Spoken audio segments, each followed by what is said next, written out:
Today we are going to discuss about the next article from the topic electromagnetic induction, that is the self-inductance.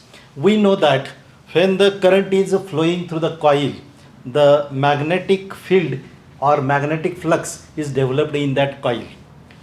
And if that current goes on changing, that magnetic flux goes on changing. And according to the principle of electromagnetic induction, if the current flowing through that coil goes on changing, magnetic flux goes on changing, and as the magnetic flux goes on changing, the EMF is induced in it. This production of induced EMF in a coil due to the change in current flowing through that the same coil is called as the self-inductance. So self-inductance is the phenomenon of the production of induced EMF or induced current in the coil or circuit due to change in current flowing through that coil or circuit, and this phenomenon is called as a self-inductance. So let us discuss in a details. So let us consider a coil which is connected to a battery, plug key and a rheostat. So with the help of rheostat we can change the current flowing through that coil.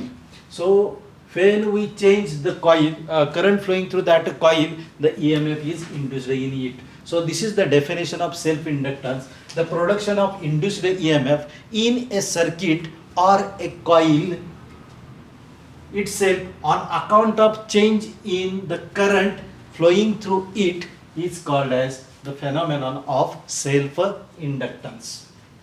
So we know that when the current starts flowing through the coil, the magnetic flux is induced in it. If we increases the current, the magnitude of magnetic flux goes on increasing. If we decrease the current, the magnitude of magnetic flux goes on decreasing. So it is clear that the magnetic flux is directly proportional to current flowing through that coil or current passing through that circuit. So we have the relation that is phi is directly proportional to I. That is the magnetic flux produced in the coil or circuit is directly proportional to current passing through that coil or circuit. So this will be lead as phi that is equal to L into I, and L is called as a constant, and that constant is termed as the self-inductance of that coil or circuit or coefficient of self-inductance. So we have the relation that is the phi that is equal to L into I, and that L is called as a coefficient of self-inductance or only self-inductance. So we have to expression for L as from this equation, that is L is equal to phi upon I. So where phi is the magnetic flux and I is the current flowing through that coil or circuit. So L can be, we can say that it is the ratio of magnetic flux to current flowing through that circuit or current passing through that coil. So we have the relation or equation for L that is equal to phi upon I, that is the ratio of magnetic flux to current. So the self-inductance of the circuit is the ratio of magnetic flux linked with the circuit to the current flow through it. So the rate of change of a magnetic flux in the coil is given as, that is according to Faraday's law, that is E that is equal to minus d phi by dt. Now substitute in this equation phi that is equal to L into I. So we get E that is equal to d dt of L into I minus d dt of L into I. L is a coefficient of self-inductance and I is current passing through that coil. So we have, if L is a constant, take outside from the derivative sign and we have E that is equal to minus L di by dt, that where L is a coefficient of self-inductance and di by dt is the rate of change of current passing through that circuit or passing through that coil. So we can define the coefficient of self-inductance or only self-inductance by different ways. So there are, we see the different ways how to define the self-inductance. So we have that is phi that is equal to L into I. So if I that is equal to 1 ampere, I that is equal to 1 ampere, then L that is equal to 5. So if I that is equal to 1 ampere, then L is equal to 5. So the self inductance can be defined as or numerically equal to the magnetic flux linked with the coil when the unit current flowing through that coil. So this is the first definition, that is the self inductance of coil is numerically equal to magnetic flux linked with the coil or circuit when a unit current is flowing or passing through that coil or circuit. So here we have the expression for E, that is minus L into di by dt. So considering only magnitude, we have L is equal to E upon di by dt. So what is E? That is the induced EMF. Di by dt, that is the rate of change of current passing through that coil. Therefore, L can be defined as the ratio of induced EMF to the rate of change of current passing through that circuit or coil. So there is another definition of a self-inductance, is that the self-inductance of the circuit defined as the ratio of EMF induced in the circuit to the rate of change of current passing through that or flowing through that circuit. So this is the another definition. So we see these two definitions. The SI unit of self-inductance, that is Henry, and its notation, that is a capital H. So there are subunits, that is a millihenry, microhenry, and so on. So when current increases in the circuit, induced EMF is produced in a direction, that is it opposes that rate of change of magnetic flux. So in order to establish a magnetic flux, we have to be done external work done, and it is given by equation.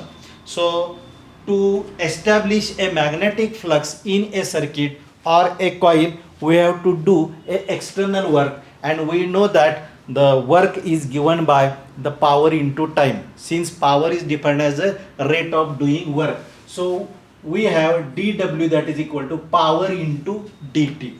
Now power, electric power, is a product of potential difference and current. So here, if E is the induced EMF, I is the current, then electric power is equal to EI into dt. So we have E into I dt. Now substitute the value of E from the previous expression. What is that expression in the terms of L? That is minus L di by dt into dt. Now if we multiply, dt gets cancelled, and we have minus L I into di. So this is the small amount of work done to produce a magnetic flux by the passage of small current di. Now total work done. Total work done to establish a magnetic flux by passing a steady current I0 can be obtained by integrating this above equation. So we have integration dW. Integration runs from initial current 0 to maximum steady current I0 minus L I di. So here L is a constant. Take outside from the integration sign. So we have minus L, and integration of I with respect to I, that is equal to I square by 2, having lower limit 0 and upper limit I0. Now substitute the value upper limit and lower limit and subtract. So I0 is a steady current in the circuit. So when we close the key, the initially current goes on increasing and reaches to the maximum value, and that maximum or steady value, that is a I0. Now if we solve this, the total work done to establish a current I0 in the coil or circuit, that is equal to half L I0 square. So where L is the self inductance of coil or circuit, and I0 is the steady current in that coil or circuit. So this is the expression for work done to establish a magnetic flux by a passage of steady current, that is I0, since induced EMF opposes the increase in current, and we have to do this external work done. So we have the external work done W, that is equal to half L I0 square. Now if we substitute a steady current in a circuit is a 1 ampere, then the square of that I0 square, that is also a 1. Then we have W, that is equal to half L, and therefore we can say that L, that is equal to 2W or twice W. So what is the L? L, that is the self inductance, and what is the W? And W, that is the external work. So self inductance can be defined as the self inductance in a coil is numerically equal to twice the work done. Twice the work done in establishing the magnetic flux associated with a unit current in the circuit. So this is the another definition of the self inductance in terms of a work done. So what is that definition? The self inductance in a coil is numerically equal to twice the work done in establishing the magnetic flux associated with the unit current in the circuit, and this work done is also represented as the energy of that circuit. This work done is stored as its energy. So this work done given by equation half, that is equal to L I0 square, is called as the energy of circuit, where L is the coefficient of self inductance and I0 is the steady current in the circuit, and this equation represents the energy of that circuit, that is a half L I0 square. So energy of circuit is given by equation half L I0 square. You may be given the value of L and I0, and you may be asked to derive the obtain the energy of electric circuit. If we compare this equation with the expression of kinetic energy, we know that the kinetic energy of a body having mass m moving with velocity v is given by equation half m v square. So if we compare these two equations, so what is that? The mass represents the inertia in a classical mechanics. Similarly, self-inductance acts as a electrical inertia because the self-inductance opposes the change in current flowing through that circuit. If we goes on increasing the current, the self-inductance opposes to it. If we goes on decreasing the current, the self-inductance goes on opposing the decrease in current. So it acts as an electrical inertia. So this is about the self-inductance. Okay, so in this topic, in this lecture, we see what do you mean by self-inductance. So self-inductance, a electrical inertia, and we see the different formulas for the self-inductance in terms of induced EMF and rate of change of current, and we